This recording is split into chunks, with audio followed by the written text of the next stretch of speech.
I think our job as creators, and as artists is to really help as many people as we can, like see what that's like. It's like, don't use it to prevent you, use it as a stepping stone to get you to create more.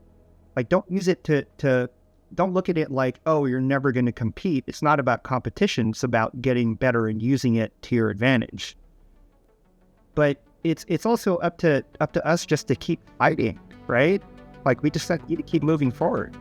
Hydro presents Creators Prism, a podcast about creativity, storytelling, technology, and how creative minds tackle challenges. Hi, everyone. My name is Robert Simons. And I'm Peggy Chung. And we're here with our good friend, Ryan Lastimosa.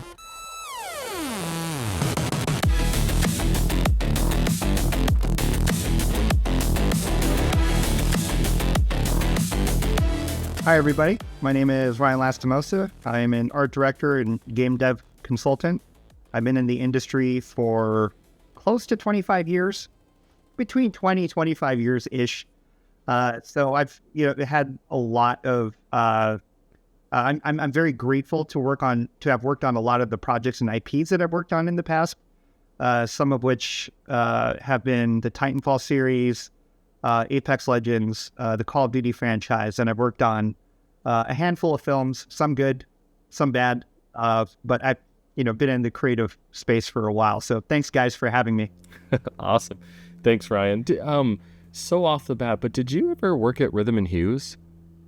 I worked with R&H. God, what was that? We worked with R&H on The Lion, the Witch, and the Wardrobe, and I think it was The Chronicles of Riddick. Oh my God.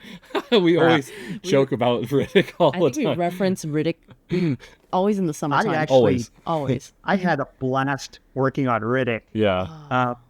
So you did VFX. Actually, what did you do? Yeah, visual effects artist. And I specialize with a small team of visual effects artists in LiDAR scanning tech. So we would go on set and on location, and it was actually really cool. Like we called it planes, trains, and automobiles. Mm-hmm. We would fly out to a specific location in some weird country, scan it with, at the time it was like high tech laser camera. Lasers. Yeah, and then we would get that data, bring it back, to the studio here in Los Angeles, and then we would build it. We would build it millimeter accurate in Maya, and then hand that off to production. So what they would use it for was whenever they would have an actual live film plate, they would get our data, match it up to the film plate with motion tracking, and then their visual effects, like any animated sequences, would have a 1-to-1 ratio of where they were interacting with the world. And now a lot of that stuff is done via photogrammetry, and the tech has just gotten smaller and smaller and more high tech. When I was doing it, this was 2001, 2002. We had these big, giant, like microwave-sized scanners that were like 50 pounds a piece, and they're super delicate. You had to open them inside of a clean room. So we would hang up building blizzard in New York, for the day after tomorrow with this thing, and just try to make sure we're being as still as possible. But yeah, it was actually a whole lot of fun. I got a lot of experience, a ton of life experience that I've haven't really talked much about publicly. But I've been on lots of sets. I've met lots of amazing teams all throughout the film industry. And, just being able to be on set when things are happening and being part of the energy of that crew was, it's something remarkable, that I look back and very fondly of. Yeah. Hey, I was so curious because I thought I had seen something about Rhythm and Hues in your past, and Peggy and I had also worked with Rhythm and Hues, but at a much different time. Riddick was a film, I think it was already out by the time I had been there. We were I was doing the Chipmunks movie Yeah. at that time. I was doing a lot of Chipmunks. I was doing a lot of like little feet prints and stuff like that for VFX department. At the time, it was close to the time of Life of Pi. Oh yeah, It was close to that period of time. Yeah. Yeah. But yeah, we always joke about Riddick every summer, especially when we're walking from one place to another. It's like, oh, I'm just disintegrating as I'm walking. Yeah, we did. So we did a lot of the crematoria shots, which are planet where the sun pops up and then everybody they're all running for it. Yeah, they're all running. So that was all like that was built at a soundstage up in Vancouver at I think they called it the Sears stage. So they built the section that they would run across out there. Wow. And it was all built from like resin, like composite rubber. You walked onto the stage and you just get like a waft of like burnt tire. Yeah. Oh. I remember thinking, because I was like, in like my early mid-20s at the time, I'm like, is this bad? Yeah. Whatever. But it was cool. Like, we did that shot. I got to run across like the area that they actually run across, and it was actually squishy. It was rubber. Yeah, we did I forget the name of the main bad guy, but he had like this throne room. Yes. So we did the throne room. We did all the statues in 3D. We did the Capitol building, like there's like a Capitol like common area where everyone's like, there was a pullback shot where they had like a crowd of people in like a common area, and then it pulled out and it showed like a Capitol area. We did a lot of work for Riddick. Mm-hmm. I have to look back and just think about like the things that we did, because we did a lot of work for them. That's so cool. I had no idea you worked on that movie. That's a fun little surprise today. Now I can nerd out, and I'll need you to sign something for me on that side. No. Also too was The Lion, the Witch, and the Wardrobe. So we worked indirectly with Rhythm and Hues. Mm-hmm. We would mostly get attached to production, and then our work would eventually get to R&H or other studios. But you work with them specifically because of the Aslan stuff. Mm-hmm. They were doing like a lot of the fur simulation shaders, and then we had to make sure that they were like known for it. Yeah, they were super known for it. Like I did the stone table sequence. The stone table breaks, and then Aslan's on. So we had to scan it high resolution before it broke. So we have Aslan on it, and then we had to scan it again afterwards in high resolution, just so we had every single like divot and crack. So when the hair and flesh and all that stuff interacted with the surface, it would look like legit. Oh my God. Yeah. But also did some of the beaver hut. Yes. Yeah. I remember the beaver hut. Did the beaver hut, did the final battle. Actually, the final battle was awesome because that was filmed in Christchurch, New Zealand, in the South Island. Wow. And looking at the animatic, it was like this huge, crazy battle with like griffins and, crazy battles, like, fantastical creatures and stuff, and, centaurs. And we were like, okay, so this is like just Braveheart, and Yep. fictional creatures. So we had to scan like this area that was very unique to Christchurch, that didn't have a road leading up to it. It was at the top of a mountain range, and there's no road. So in order to get there for the first first week that we were there on location, we had to get helicoptered in up to that mountain. Whoa. And we had two objectives, which was scan the area so we could recreate it in 3D, and then also scan some of the area so we can figure out where to build a road so production could roll up their equipment up there. So it was pretty cool. Like, that is a cool role. With a bunch of gear, right? All our Pelican boxes, all of our like all-weather gear on. You load up the chopper. The pilots that we had at the time were insanely talented but crazy. Yeah. It was like, hey, watching this type of a thing. Ooh. Yeah. they would get us up there and we would do our work, and then, we'd call it in like, hey, we're ready to get picked up. And then we'd have to, it was actually, That is so cool. Are you in any of the behind the scenes in those films? no. Okay. Honestly, I haven't checked. I mean, It has to be half of the something. films- Yeah. half of the films I've worked on, I've never seen. Yeah. That's fair. I would have done the same. Yeah. Yeah, it's funny because like there was one time I was working on Garfield. This had to have been 2003, I think. Maybe 2002, 2003, something like that. Yeah, it was me and a buddy, and we're working on the Universal like lot. And I remember thinking like, oh, it's been a long time since I've been here. I haven't done Universal Studios in a long time. And we're busy working on the scene where Garfield is like dancing around inside of his house. We had to film the exterior and the interior. We had to scan the interior and exterior of the home so we could recreate it in 3D. And while we were doing that, I look back and the Universal Studios tram is there. And they're like, oh, and, to the left, we have, a film crew working very hard on blah, blah, blah. And I was like, oh, hi, sorry, wave. And a bunch of tourists were taking photos.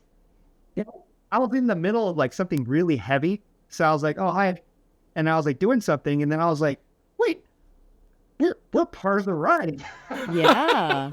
There you And I go. was like, I never thought that was a bucket list thing until this just happened. You So were that an was animatronic for the day. Mhm. yeah, it was Yeah. animatronic.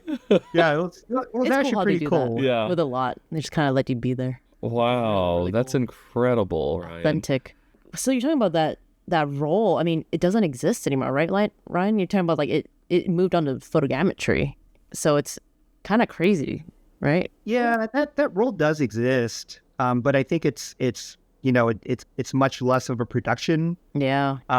It's what I would do with a team of like 3 or 4 people is now just one person, and the equipment is much more portable. But yeah, like trying to explain to people what the equipment was. Yeah. Oh man, Unbelievable. another story.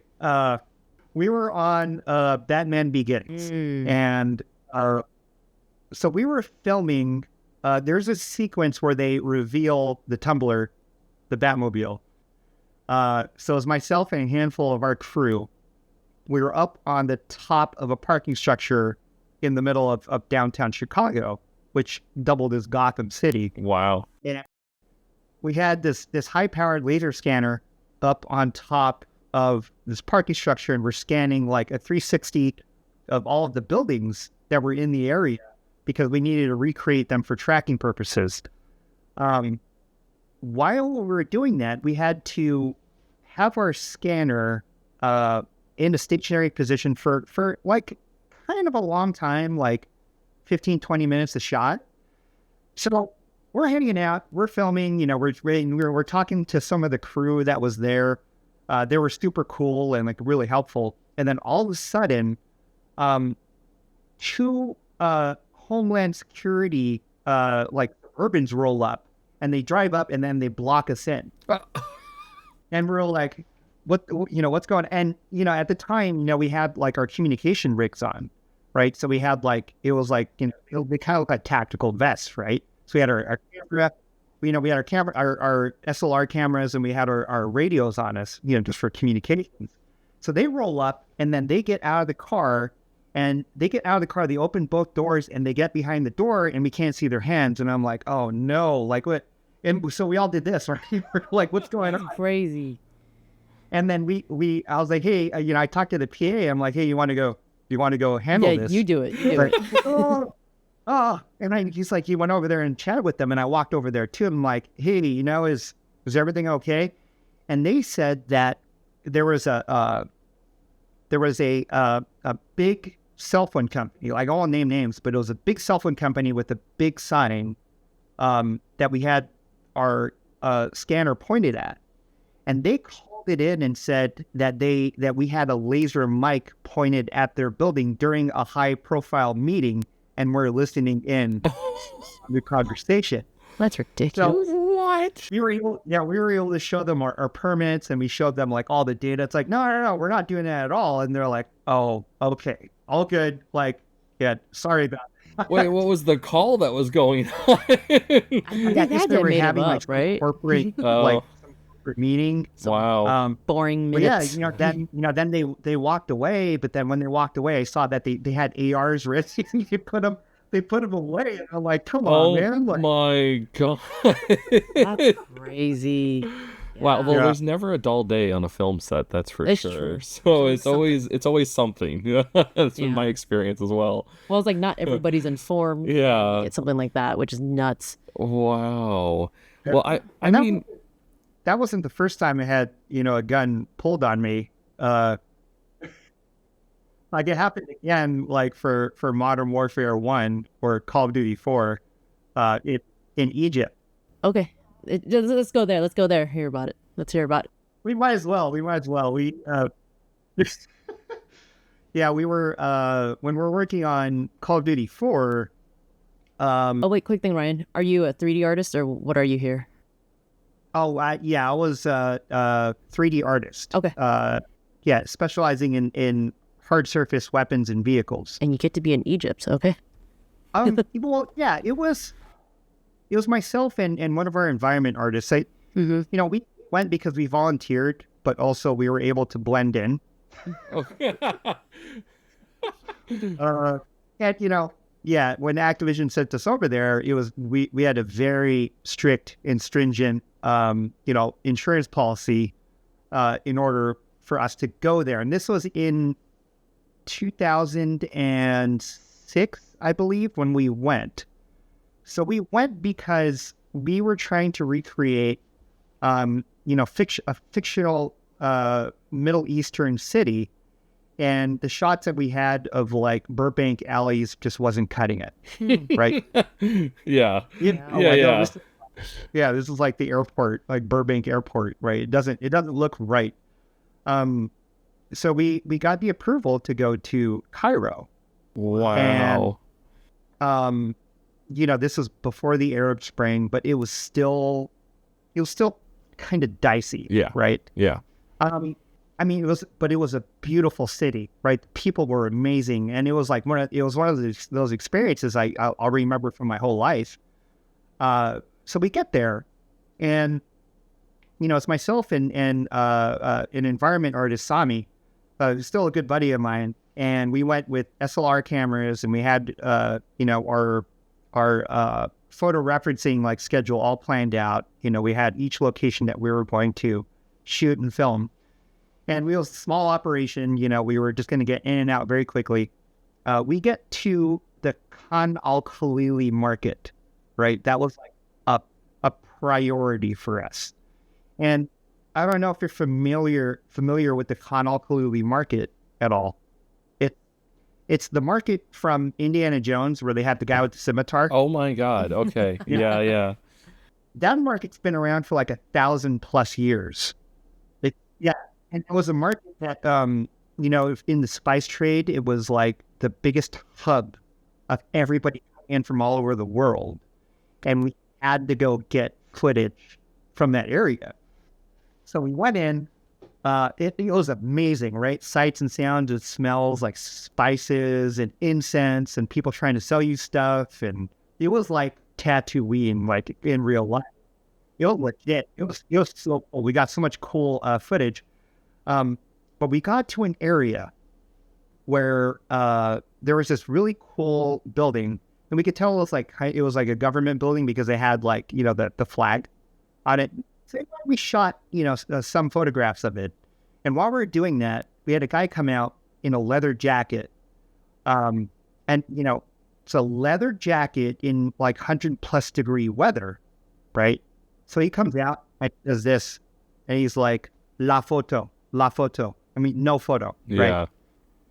And then we kind of looked at him, and then my buddy Sami, who's Turkish, he was like, he said something to respond, and he goes, no, and then he holds up his jacket. He opens up his jacket, and he had an MP5 PDW and a bunch of magazines right here, and we're like, And then he snapped. He snapped, and then the police officers who were around every corner, and they all have AKs.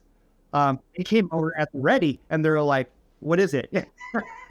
Then, luckily, my buddy saw me, was like, "Hey, no," and he said something, and then they were like, "Just get out of here!" Right? Oh my God.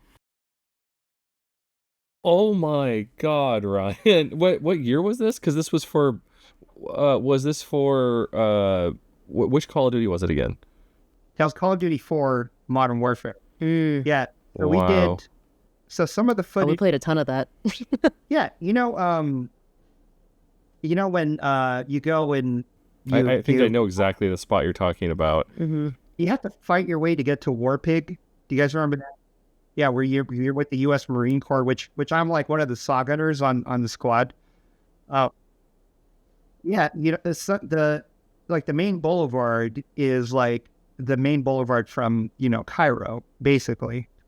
The introduction to the game itself was actually Alexandria, Egypt, where we also spent some of our time out there. So just for us to get that authenticity it was necessary for us to travel to that area and get like the things that we needed to get to recreate the environment. Wow. Okay. I remember, when I was at Treyarch, the team would do something similar too. Like there was a lot of times where they were traveling to Europe and other areas in order to do photogrammetry, but I don't think their adventures were as exciting as what you just ran through and explained. That's some real. That's real world incredible. stuff. I'm glad you're okay and everyone is okay after that. Well, Could have gone much more sideways, but luckily we were very discreet. Escalate. yeah, de-escalate as much as possible. Mm-hmm. Yeah.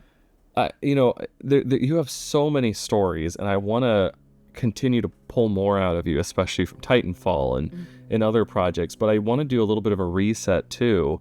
We got to talk about your time, your earlier days at Rhythm and Hues.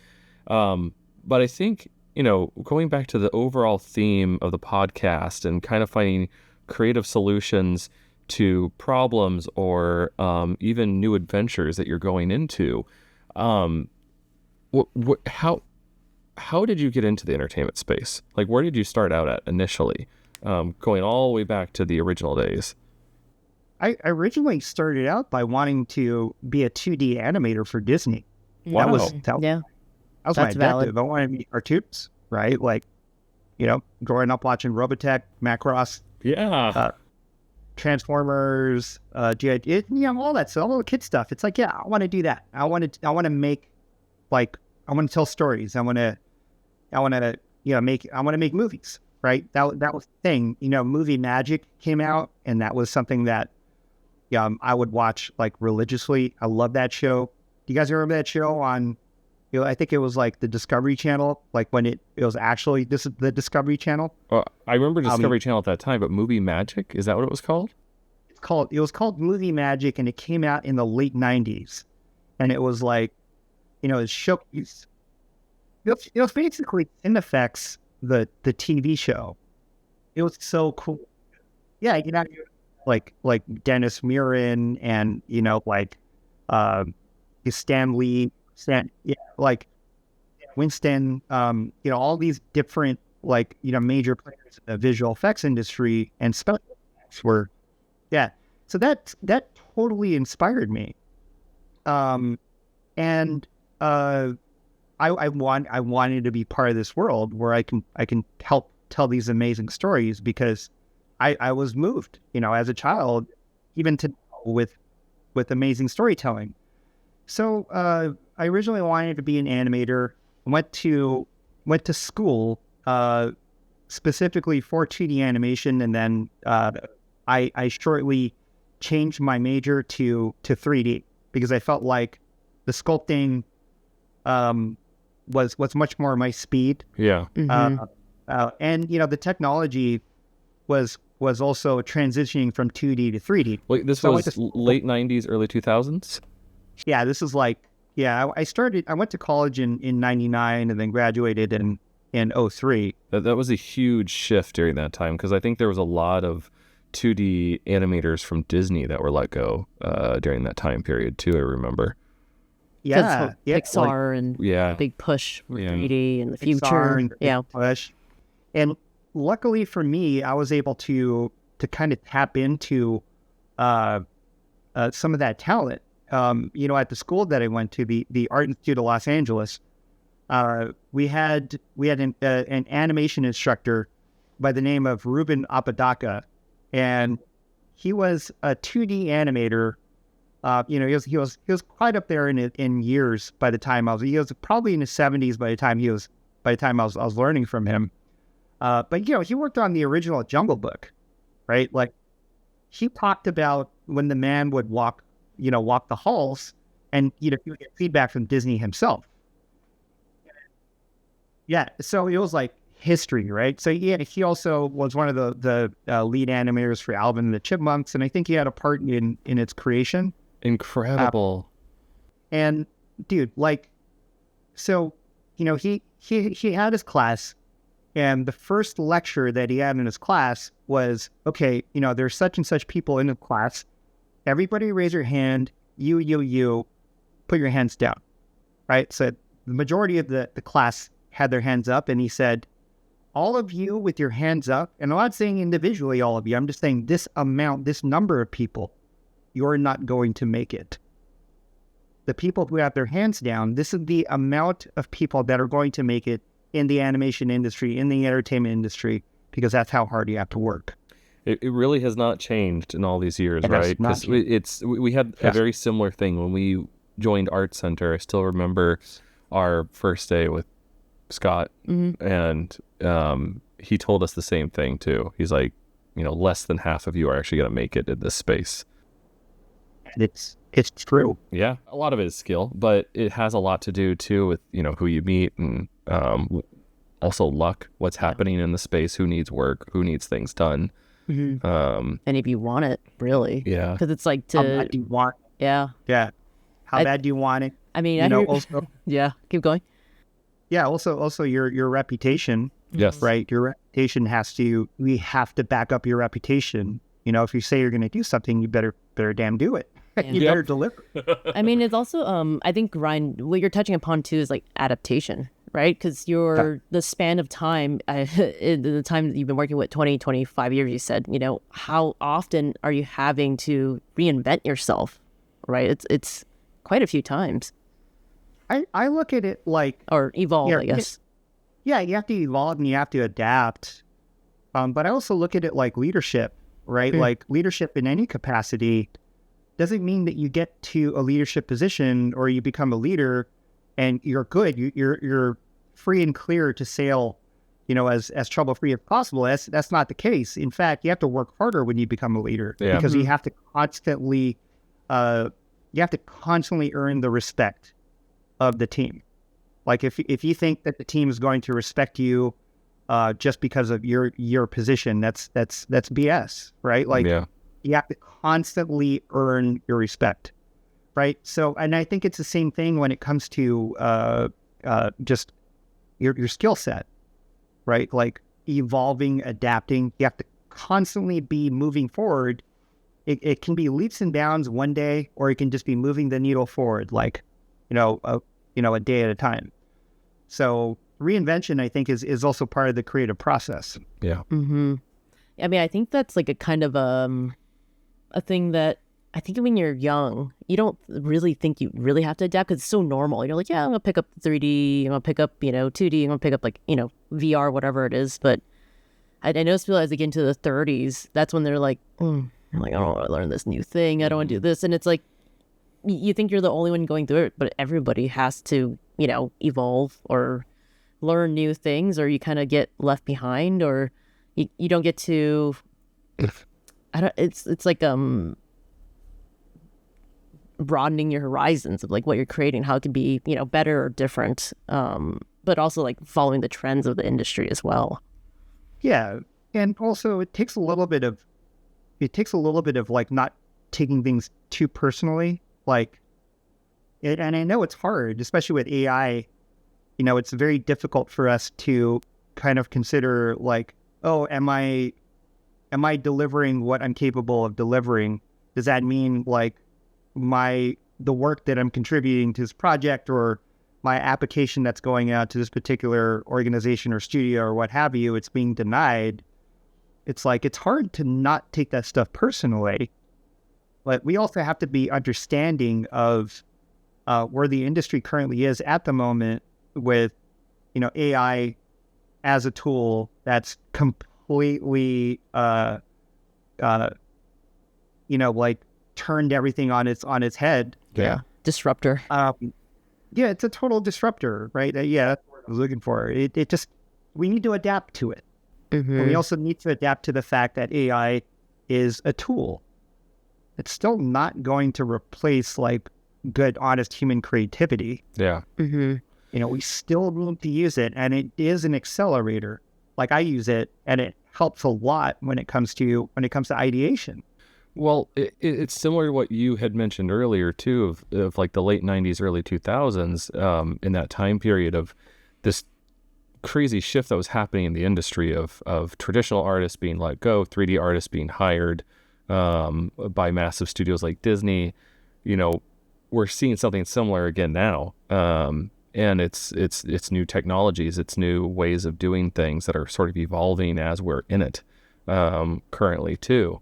And I think that's just, I think to me, the energy is very similar as it was at that time period too. Like, I don't know how people were incredibly excited by 3D, who had been traditional 2D artists. And I think we're seeing a similar thing right now that a lot of people in the industry aren't excited about AI. Certain people are. But it like you said, it's a tool. It's here to aid us in what we're doing, accelerate certain things, but it's also not a complete replacer like it feels like it is. I think it's easy to get psyched out by it. I've definitely been there myself at moments with it too. But then when you work with it, you also see the issues that exist with it and where that human thought process and input and creativity still is a massive thing. I don't see that going away. It's just, how do you bring this into your workflow and have it become a part of what you do at the end of the day? Yeah, 100%. As concept artists and artists, we've all played around with AI, generation as much, where it's like an evil genie, right? Like, hey, give me this thing. It's like, okay, I'll give you this thing, but let me like, put a finger where it's like, let's put some weird sci-fi element up in the corner here just because that's what the algorithm, that's, you maybe you messed up with your prompt and you said, oh, that thing needs to go there. And all of a sudden there's like, like a floating aircraft carrier in your scene for no reason at all whatsoever. And it's like, hey, remove the aircraft carrier. And then it turns into a giant aircraft carrier. And it's like, that's what happens. It's just doing exactly what you're telling it to do. Yeah. It's not saying, I want to evoke emotion out of somebody. Yeah. Right. It's not saying this thing that I'm creating, like, it's not saying I want to create an emotional response or connection to the person that sees it. You know, and that's right. That right there is the whole John Henry thing. It's like, that's how we make the differentiation between the two, because as a human and as somebody who's I've done this for a while, it's like, I want people to connect with the things that I'm making. Yeah. And the things that my team is making. I want people to say, oh yeah, I can relate to that. Or that feels like that's something that I would use in the real world, or in this game, I feel cool because I'm using this character. That's the thing that we need to utilize AI to help us get there, not dictate how we get there. Yeah, I think the difficulty is in, people growing up with it, right? Like people in school or people like just in high school about to kind of go into the next phase in life. The tough part, it's around, and that's kind of a crazy thing where it's like, you don't want to be dependent But it's like, is there going to be people that are just dependent on it? They don't know anything other than that, Like for us, obviously, we know how to do I something think so. entirely from scratch, and we know what we want because we've done it from scratch, and it's just what it is. You have the eye for it. Yeah. Do you guys remember Bryce 3D? You do. Yes. Wow, I can't believe you just brought that up. When I was in school, like Bryce 3D was like, oh, look at these crazy, insane alien landscapes I can create. Mm-hmm. Yeah.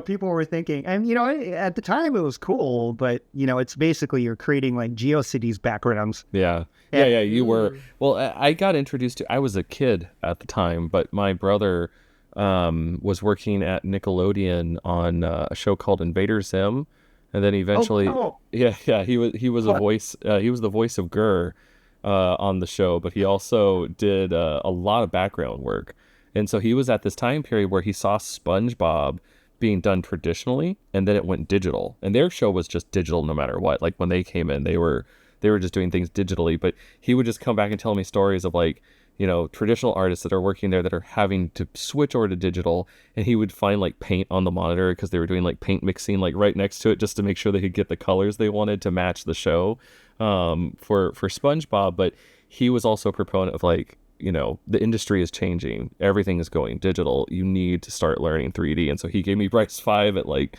I don't know, age 9 or something like that. Pretty cool. Yeah, started using it. That's awesome. Yeah.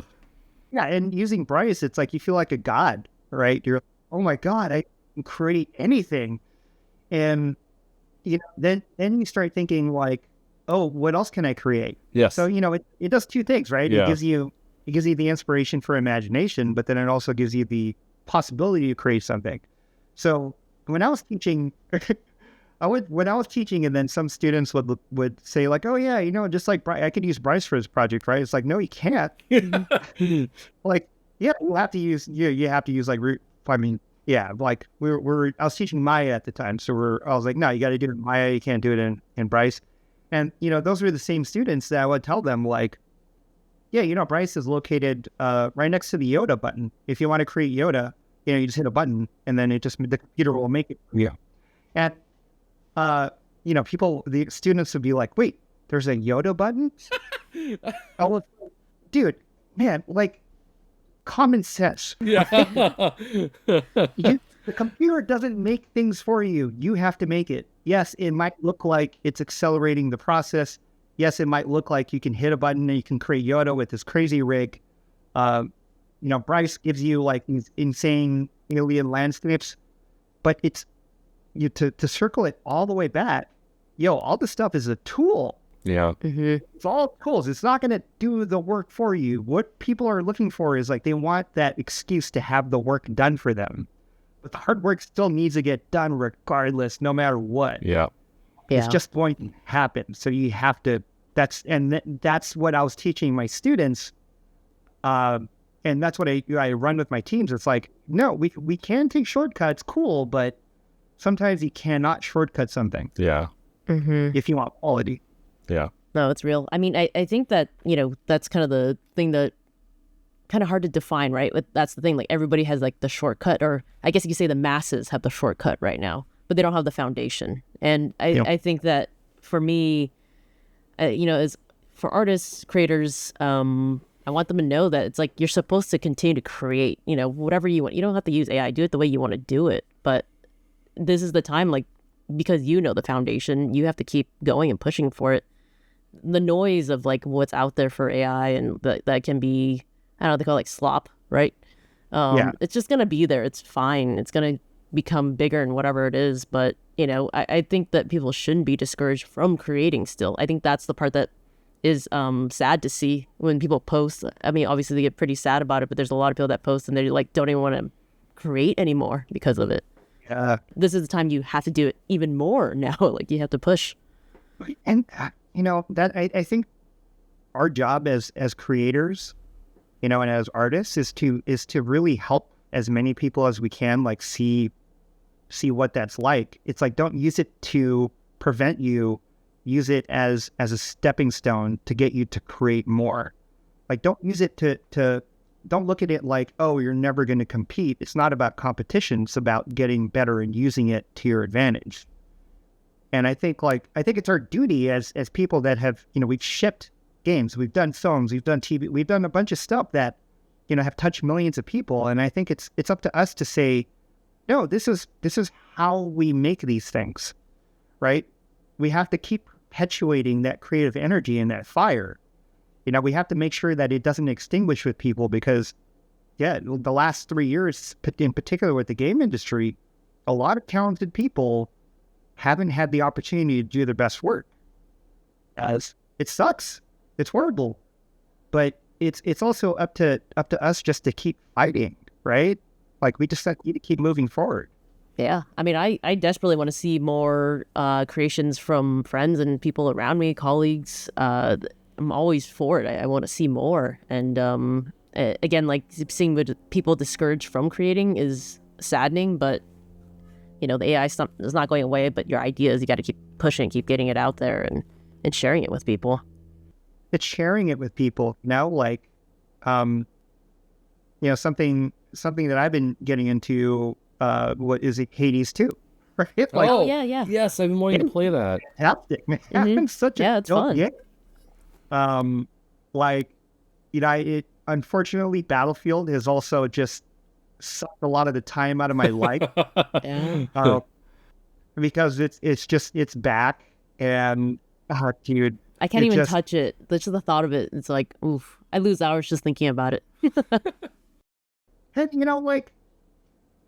I jumped into Battlefield and I'm like, oh, let me check it out, and I'm like, oh god, I still got it. Like, oh, I thought it would have sucked, but then I was like, oh no, I'm getting a bunch of kills, and I'm like, that's how they get you. I'm like, oh no, Yep. oh no, Oh, God. I'm sucked right back in. Yep. Itch. All I play now is Yoshi and Mario with my son, so I can't touch those games because I will neglect everything in my life the second I touch them again. That's real. I mean, Mario Odyssey was a big one with the kids. Yeah, but now it's oh god, Mario Odyssey is such a good game. But now it's Fortnite. Now, yeah. Well, your kids are older too now, right? They're we have a 13-year-old and a 10-year-old. Yeah, and we have one on the PS5 and then one on the Xbox, and then I jump in on the it's we're all just yelling at each other through the house, like movement left, keep it back away. Are you playing with them? Yeah. Oh, yeah, of course. Good. Okay. I can't wait. That's awesome. Them kids need to learn, they need to learn proper fire maneuver tactics. We just got a bunch of, I just modified a bunch of my Nerf guns. We're doing room clearing tactics all throughout your house. That's so fun. I love being a dad. It's awesome. Yeah, Same. it's like just reliving your childhood all over again. Mm-hmm. Amplified. Well, my son, our oldest, who is 3.5 now, has gone deep into Lego Technics.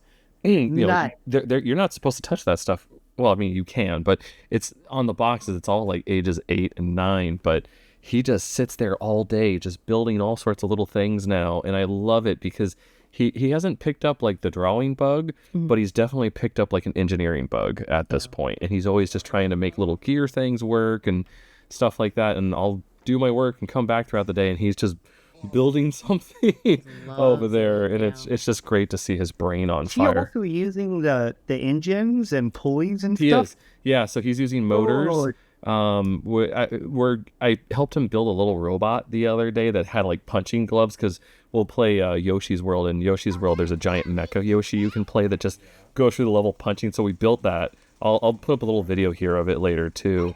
And he just lost his mind with that thing, and then an hour later he tore it apart already just to understand how everything was working at it. And he's building little staircases that move. He's lucky because you can build the things for him, because we went to the mall and there was an escalator going up and down 20 times, the kids, but he was like, what's in here? Yes. how does You it kept work? asking me. And I'm like, is this normal? He's like 3.5. But he ended up building it for We him. built an escalator at home out of Lego Technics. He loved it. That's one of the And- awesome things about being a parent and being, essentially like do what we do. It's a convergence of science, creativity, art, put it all together. And showing that to our kids, I think it's so fun to go on this journey. And I remember like Neil deGrasse Tyson said that kids, from 0 up to 7, everything they do is an experiment. So when they're banging on pots and pans, it's like they're trying to figure out like what happens when you do that. Yeah. What happens if something on the ground? What happens if like Yeah. And it's our job to kind of like guide them through that process. And it's crazy because like sometimes it's really hard to like look at kids that are on screen so much and think like, oh man, when we were kids we weren't doing that.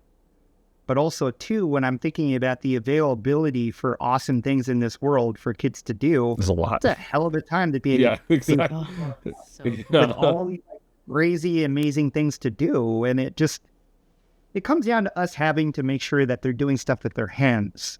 yeah. Right? Yeah. You know? And definitely activating that creative part of their brain, no matter what it is, like just art, engineering, discovery, science, anything. Like as long as that is being activated, we can enjoy all sorts of things with them entertainment wise. But it's just making sure that brain is constantly in that state of evolving, especially being so young. Well, I think it's like a interesting thing to see from him because it's similar to what we do in the world. Like for example, like Steve Jobs was inspired by Star Trek, and he the iPad, right? The iPad. So it's like But then he didn't want his kids to touch the iPad. Yeah, he was like, yeah, you guys don't get that.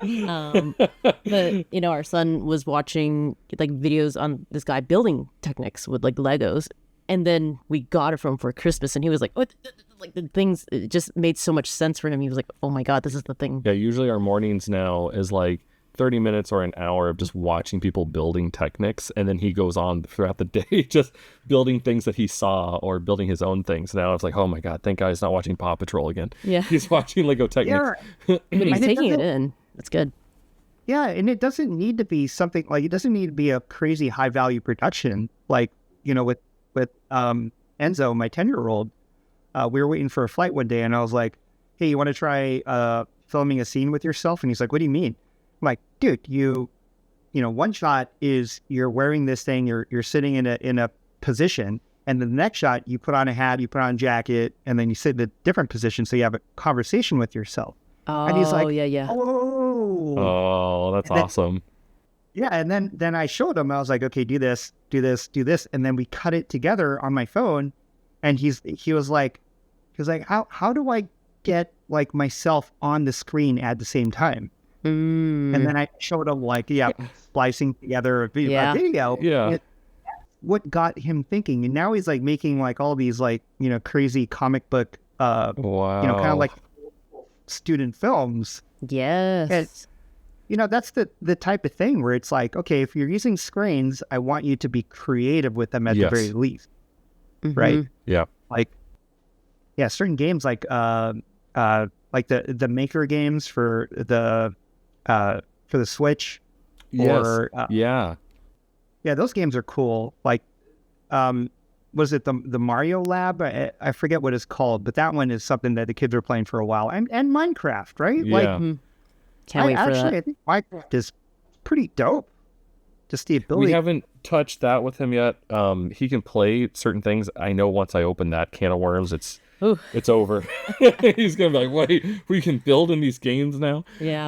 That's gonna be fun. I want to take a little bit of a detour here too, and go back to something I know more personally about you, which is cycling, and also a lot of the Ironman and just sort of health journey you've been on over the years too, because I think that's also another interesting part of sort of your own creative outlet that I've seen from you, and I've had a chance to experience with you too, from you working in the industry so intensely to cycling so intensely, and I'd love to Swimming. Yeah, I'd love to just like flip that over to you, and like, how did that journey start, and what have you experienced over the years, and where has it kind of taken you in your life?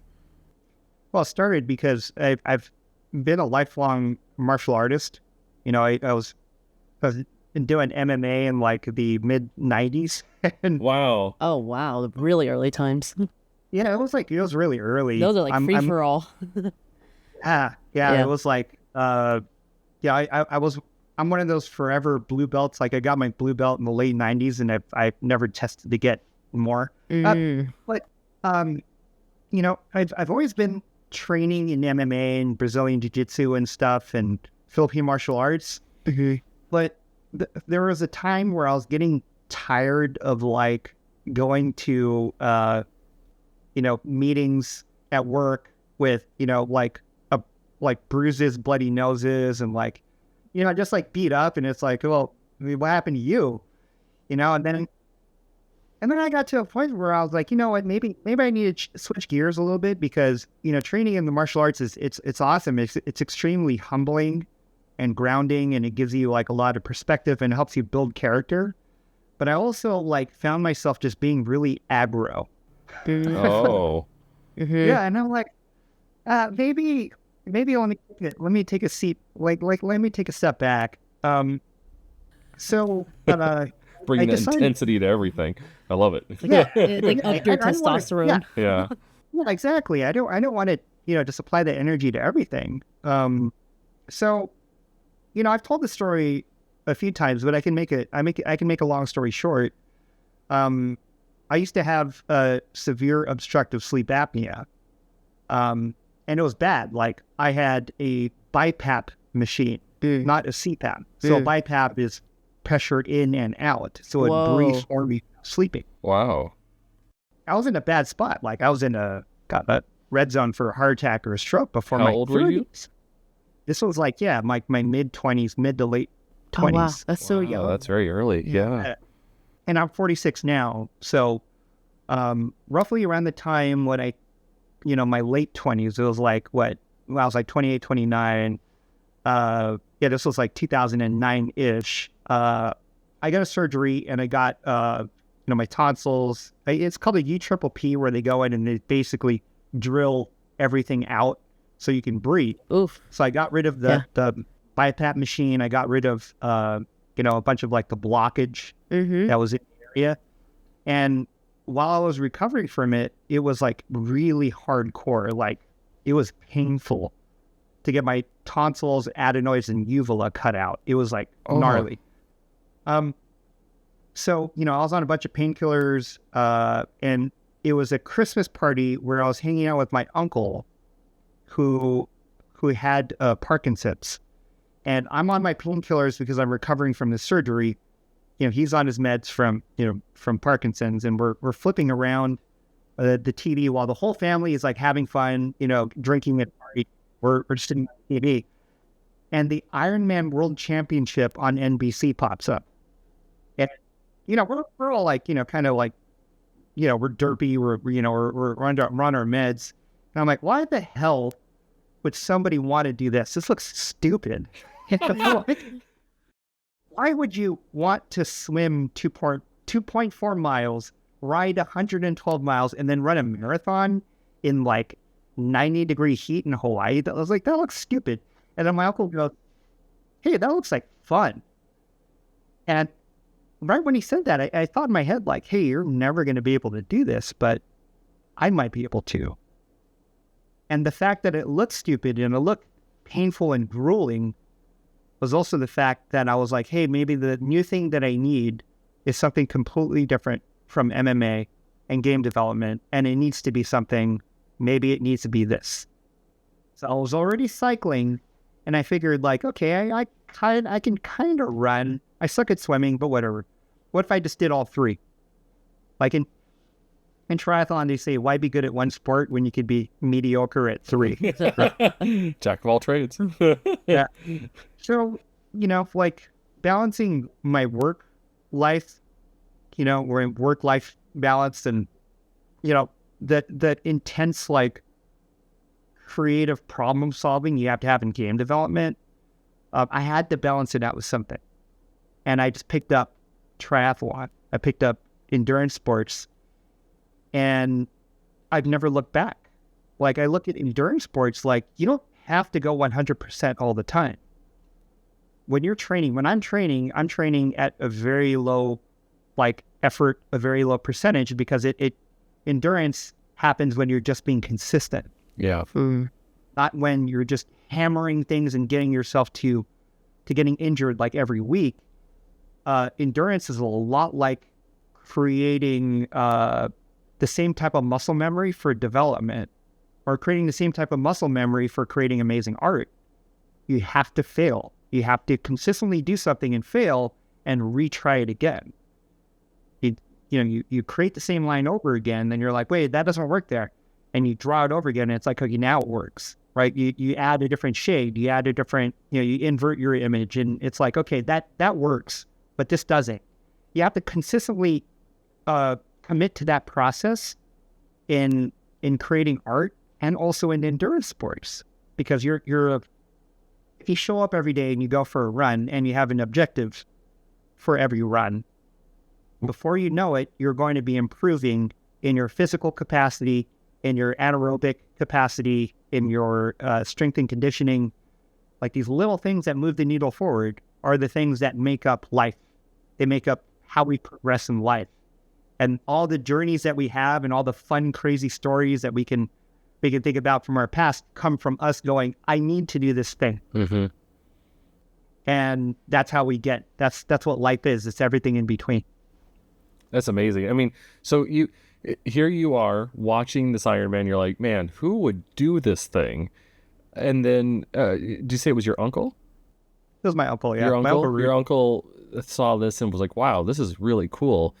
That led you down this journey of working on your health, increasing your ability to do all these different things, swimming, running, on top of your cycling. And now look at you where you're at today. Like, how many Ironmans have you done? I've done 13. Yeah. And is it 12 to get to Kona? Is that what it is? It was 12 to get to Kona. And then you get into a lottery when you do 12, because a world championship doesn't just, you can't sign up for a race. You have to qualify for it. So I took a long road to get there. I mean, there's a lot of people that are just extremely fast, and they can just, if you win your age group, then you get a seat to Kona. I did something called the Legacy program, where you do 12 and then you get into a lottery to get in. That's incredible, though. I mean, you went from saying who would do something like this to doing the thing in a decade. Is that how long it took for you to see that growth? Yeah, it took me. So I started racing in 2010, and I got to Kona in 2022. So 12 years. It took me 12 years to get to Kona. So, I look at it like, should I have gotten my black belt in jiu-jitsu, or, should I have done Kona? It's like, well, we have long lives. Like, I can maybe try to do both eventually. Yeah. I mean, it's also the trade-off of indoor and outdoors. I think, that's the thing that I noticed, we cycle, or we did not right now, but cycled. I hate doing indoor. Yeah. workouts. And it was, I did Brazilian jiu-jitsu, but one of the things I realized, I was like, we're inside. Like, I love outdoors. And so it's like, if it was outside, totally different. But excuse to be outside, mountains, like all these different environments are awesome. So simultaneously, you were doing this, but you were also doing some of the most peak things in your career, right? Like you were at Infinity Ward, and then you went on and moved on to Titanfall. Respawn, I'm sorry. And then obviously had an insane career there as well, from Titanfall to Apex. I would love to just hear a little bit more from you about that and how that kind of affected sort of your creative growth. That's what I just talked about with the recovery from surgery, from sleep apnea, and then us leaving Infinity Ward to go start Respawn. That all roughly happened at the same time. Yeah. So it always is. Yeah, just chaos. It was a huge dump of just life stuff happening. Wow. And it got me to a point where starting up a new studio, and also, we were involved in this, pretty high profile lawsuit. Mm-hmm. It was very stressful. It was extremely stressful. And I was working, I have a triathlon coach, 40 is racing. So he's my buddy Gerardo. He would tell me when things are very difficult and hard in this one particular part in your life, sometimes it's more logical to go hard in the other direction. And I'm like, what the hell are you talking about, man? Spend more time with me. All these deliveries. It's like we have to hit these deadlines. And, after a while, I started to think like, you know what, he's right. Mm-hmm. Like, okay, because it doesn't mean that I need to dump 100 hours to the one thing and also dump another 100 hours at the same time. It's impossible. Yeah. It's the effort that makes that makes most sense. Yeah. So if you're going hard in one thing, yes, you can go hard in another thing. You just dial it back in terms of the amount of time you can commit to it. Yeah. So if I'm in a big triathlon training cycle and I'm like going to a race and I'm at a point where it's like I'm peaking before you get to tapering. One of the amazing things about my team at Respawn was they would go like, hey, we got you. Like, we know you need to push hard to get to the race. I'm like, all right, cool. And then once I would race, I'd come back and then, push hard when it would come to work. So the balance of everything, right? Like it's sometimes if you're feeling like there's like a blocker, right? If you feel like you're not necessarily progressing in one thing, just try doing that one thing, just push harder, right?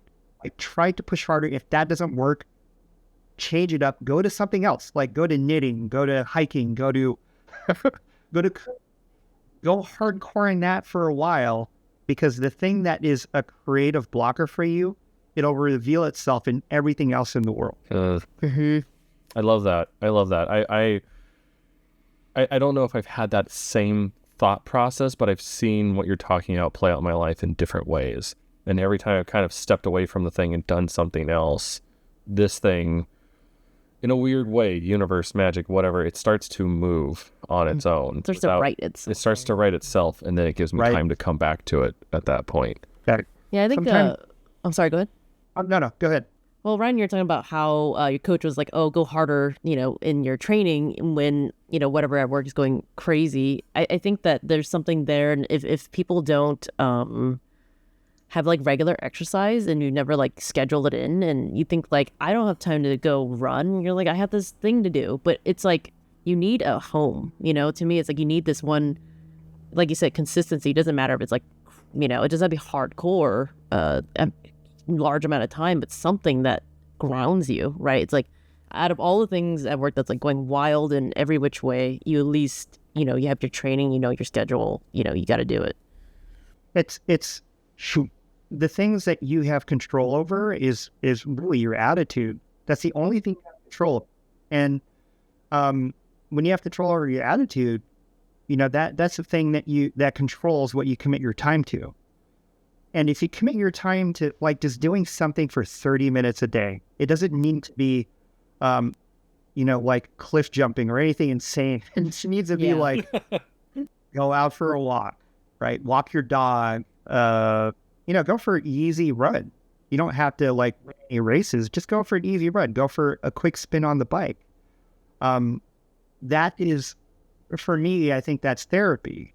I think that's extremely healthy, not just in your mental capacity, but with your physicality of everything. You got to burn calories. Well, I mean, I know we have times kind of getting closed in. I know Ryan's given us a lot of time. So I really appreciate how much you've been here with us today too, Ryan. Mm-hmm.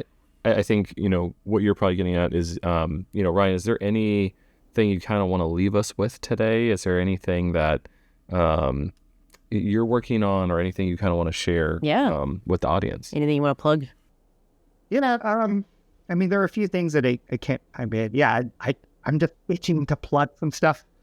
Well, you have to come back then, if anything. Yeah. I'll come back. So right now I am I'm pretty much full time in consultation mode. So I'm consulting with a bunch of different projects, and there are there's one project that I'm in particular with, I'm very involved with, that we're trying to get funded. So, yeah, right now I'm just in full consultation mode and pushing hard to get a new IP established with some seed funding. Hopefully we can have some better news in the next coming months. We have DICE coming up in a couple of weeks and then GDC. So that's the major push that we're making in particular for that. I guess like, parting thoughts would be, things are crazy right now, and it's okay for things to be crazy, and sometimes it's okay to not be okay. Mm-hmm. But the thing that we need to do is we need to realize that as game developers, as artists, as the creative people that we are, never stop creating. Like, just keep creating something, keep doing something, keep drawing. Draw little sketches, like draw dumb little sketches on napkins and hand them off to people, just to show them that you care. Mm-hmm. I think we're going to be in a place where, game development is going to find its like footing again. It's going to be a lot different than what we were used to, but we're going to operate with smaller teams with much higher impact. And I'm actually looking at that thinking, yeah, that's where we need to be. Yeah. So even though things are crazy in this world, it doesn't mean that we should stop doing what we love. Mm-hmm. I 100% agree with you, Ryan. And I think I feel like this year will be a better year for the industry. And I'm not just saying that because this is January at the beginning of a new year. But, the last 3 years have been very difficult. And I think it's because there's been so many acquisitions and the industry has been trying to rediscover itself and find itself. And I think there is a little bit of truth to producers trying to hold out and see where AI is going to go within the space. But it's been a long time, and I know there's not a lot that has gotten developed across the industry as a whole. And so I think you're going to start seeing a lot of movement this year, and I'm excited for it. I'm excited for everything that you're doing. I'm excited for everything we're doing. And I think it's going to be a powerful year in 2026.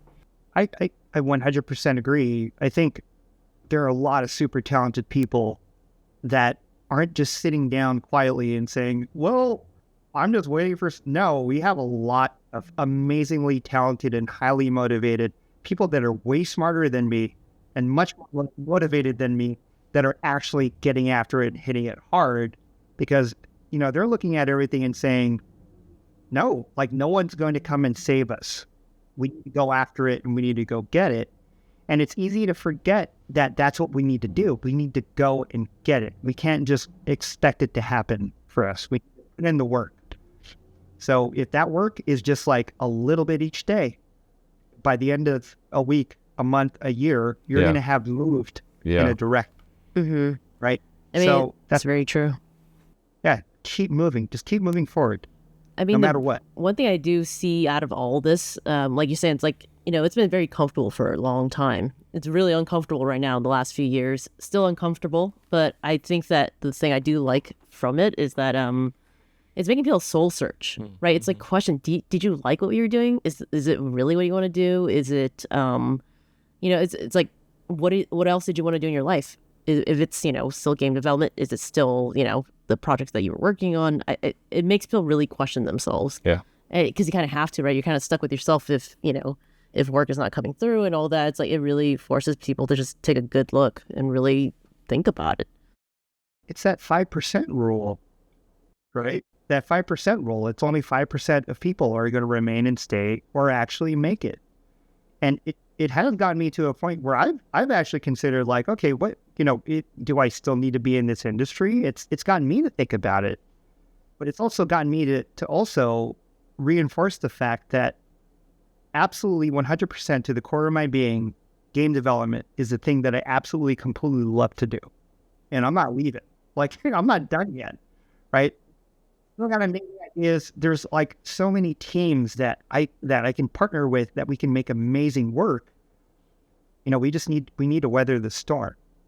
So yeah, I've got that conviction. This is what I do.